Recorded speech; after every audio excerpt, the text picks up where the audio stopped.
It's been a pretty serious news week, so we need to end on something a little lighter, something funny that happened to me because of you that actually helps exemplify a broader point about this very much developing story in America. See, last night we were doing an Instagram Live, and several of you were messaging me about a turtle. And you know, it's been a weird week, but I hadn't seen any news about a turtle at all. I had no idea what you were talking about. And then I saw it. That is the President of the United States. That is the most powerful person in the world. And we see him like an obese turtle on his back, flailing in the hot sun, realizing his time is over. But he just hasn't accepted it, and he wants to take everybody down with him, including this country. So 3 quick things. Number 1, I have never seen an obese turtle. Number 2, I've never even thought of an obese turtle. Number 3, that's a lot of things, but that's not journalism. The media's telling of this huge story of who the next president will be is becoming a factor in the story itself. We're seeing that in all sorts of ways, from which media outlets are calling different races to how certain journalists are feeling about the story as it develops.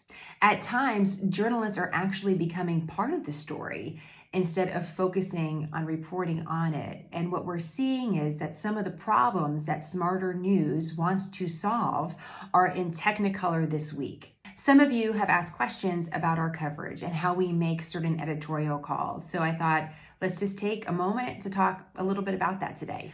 Who the next American president will be is a very important story. It's also a very emotional story. And my job as a journalist is to always control my emotions.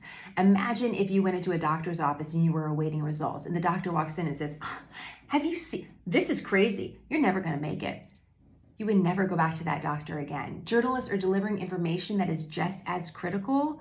We have to exercise discipline. After all, we didn't elect the president. I didn't elect the president. I didn't elect any president. And I know that for a fact because I don't vote.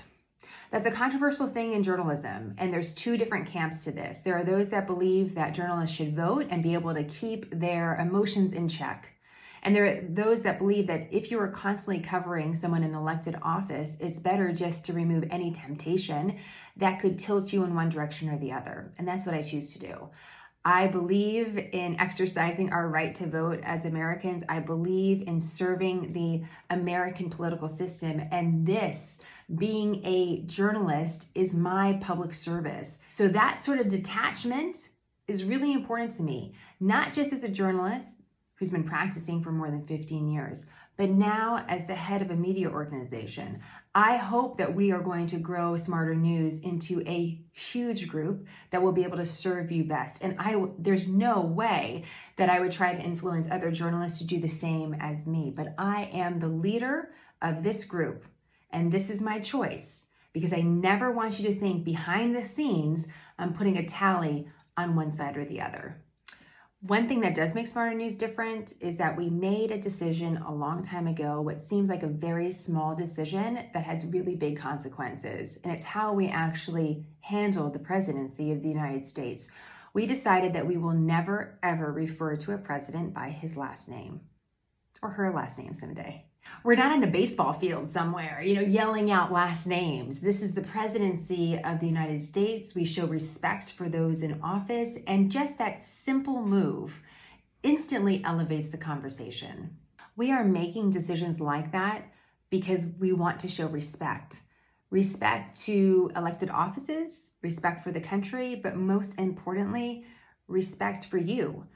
Because we work for you. That's one thing that journalists and whoever the president is have in common. And it's interesting how infrequently people in power remind you of that. Imagine if for 30 seconds in news coverage, you heard a little bit more about why you matter and a little bit less about what somebody thinks about a certain situation. We're here to serve you so you have clarity about what's happening in the world and feel equipped to participate in any conversation, in any decision, and to really feel like you can assume the full role as a citizen. That's what journalism, that's what freedom of the press is supposed to deliver.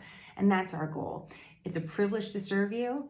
We are grateful to be together during this wild time. And no matter how much you think at times we're helping you, which we're so grateful to hear about, the reality is you're really helping us live out a dream to create a solution in news. And we couldn't be more grateful. So more on this story, on the American presidency, not anymore about these journalists. I mean, more on the news that matters as it develops, and always more on smarternews.com.